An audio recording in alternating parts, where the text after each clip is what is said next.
Ketika Anda nanti di akhirat ditanya oleh malaikat, mana buktinya Allah? Bingung. Tapi saya membuktikan adanya Allah bukan dengan logika saya, tapi dengan rasa saya. Ketika malaikat menanyakan, engkau yakin Allah ada? Yakin. Mana buktinya? Aku yang merasakan, wahai malaikat. Itu persoalan.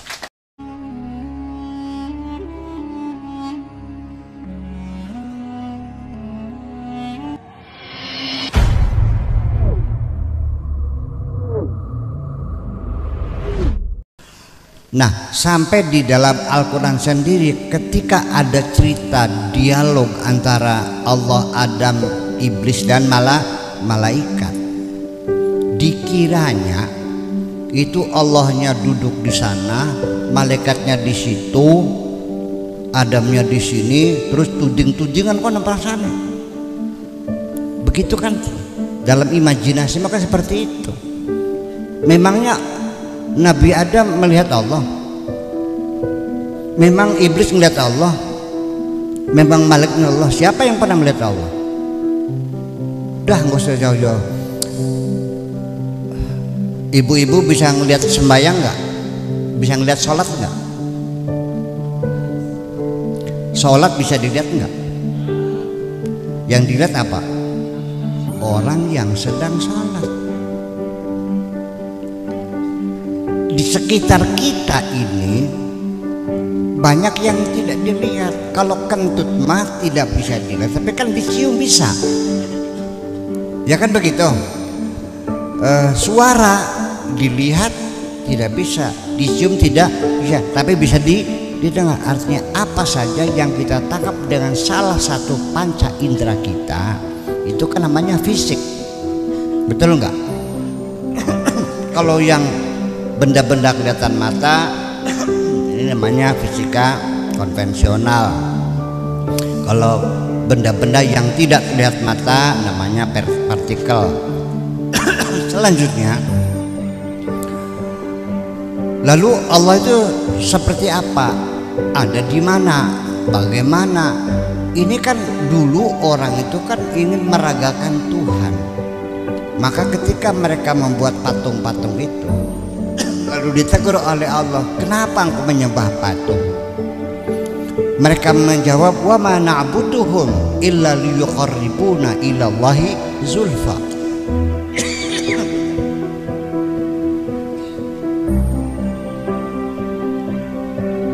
Kami tidak menyembah berhala.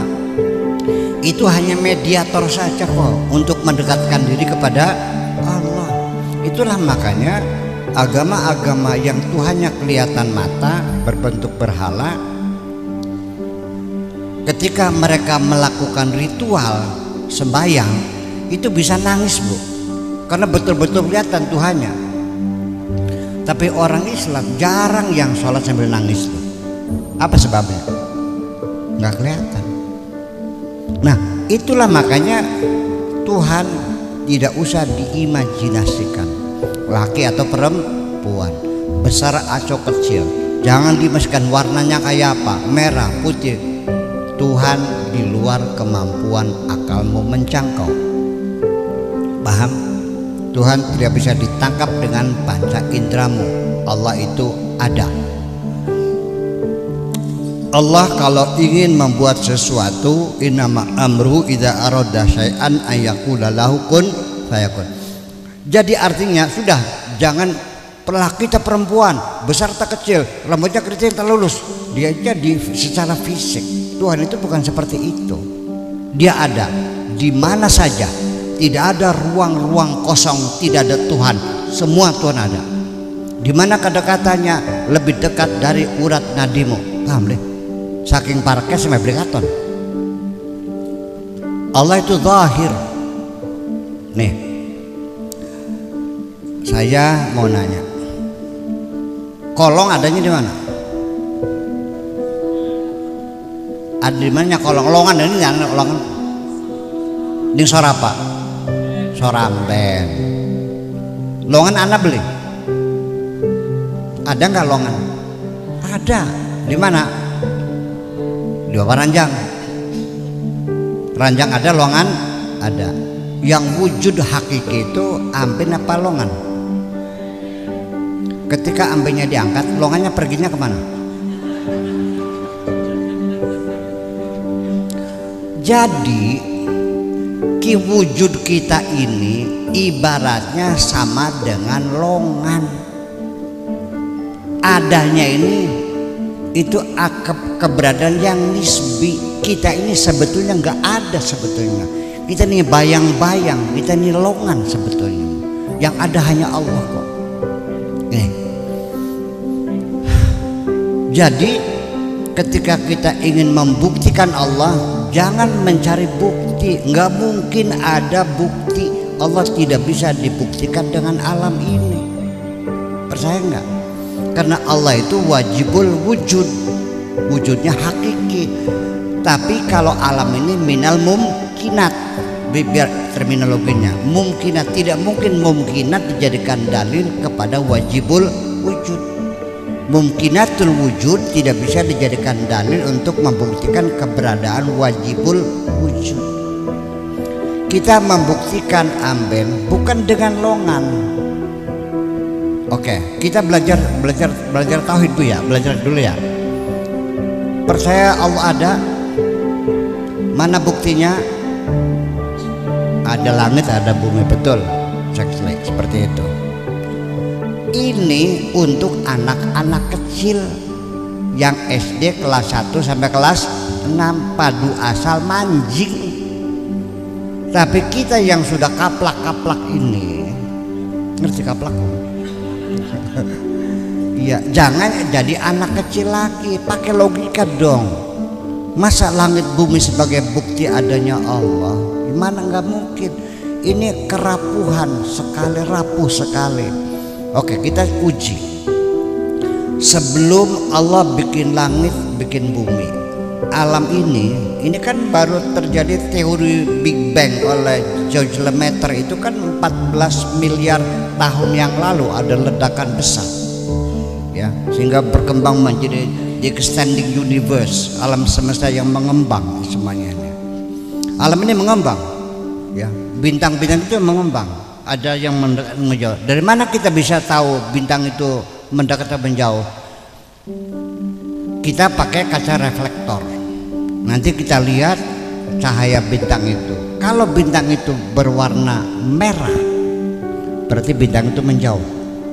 Kalau bintang itu warnanya biru, maka bintang itu mendekat. Alam semesta terus mengembang. Itu umurnya baru 14 miliar tahun.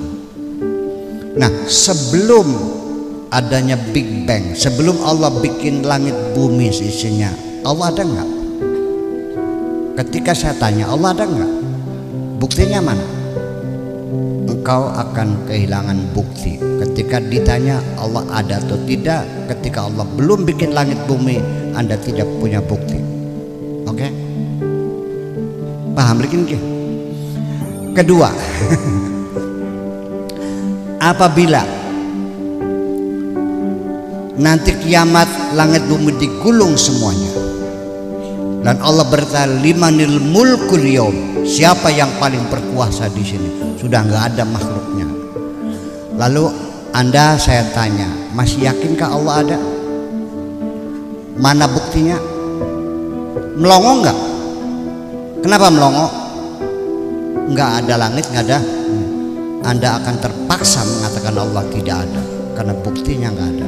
Allah tidak perlu dibuktikan, tetapi dengan Allah sebagai bukti membuktikan adanya alam semesta ini. Jadi kita ini ibaratnya kayak longan, tapi jangan diterusin nih. Jore Bu ya, Gusol itu kayak amben, ngaco sih remah. Jangan menyimpulkan sendiri. Nah, artinya nanti ketika Anda nanti di akhirat ditanya oleh malaikat, mana buktinya Allah? Bingung. Tapi saya membuktikan adanya Allah bukan dengan logika saya, tapi dengan rasa saya. Ketika malaikat menanyakan, engkau yakin Allah ada? Yakin. Mana buktinya? Aku yang merasakan, wahai malaikat. Itu persoalan. Jadi kalau istilah laki perempuan, wah aku besok masih ya, nggak usah dipikirin lah laki perempuan mah. Nah, cuman ini kebatinan ini mungkin arahnya nanti masalah jimat, masalah jampi, itu begitu kan lagi digencar ya gitu. Termasuk saya juga di di internet itu kan, setelah saya melihat video Buya Sakur saya kagum, ceramahnya hebat, tetapi begitu dia praktek paranormal ternyata Buya Sakur musyrik.com. Ngomong apa kira-kira? Udahlah, saya tidak akan marah, insya Allah mangga selaku wadanana masanya wata. Jadi saya menghargai orang yang mengatakan, karena saya bikin jimat bu, bukan jalur kemat kalau karena mana baik. Nah ini menjadi persoalan bikin jimat itu musyrik, karena meyakini selain Tuhan ada punya kekuatan yang lain namanya jimat, menjadi musyrik. Oke, saya paham. Orang yang mengatakan jimat itu musyrik, suatu ketika dia marah kepada bawahannya yang kerjaannya salah, nah, bawahannya yang lawan terus, sambil dia marah mengatakan, mulai hari ini kamu harus tahu aku adalah pimpinan kamu di sini.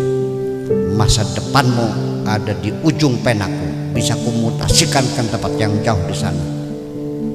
Bayangkan, dia mengatakan jimat musyrik, tapi dia mengatakan masa depanmu ada di ujung penaku ini.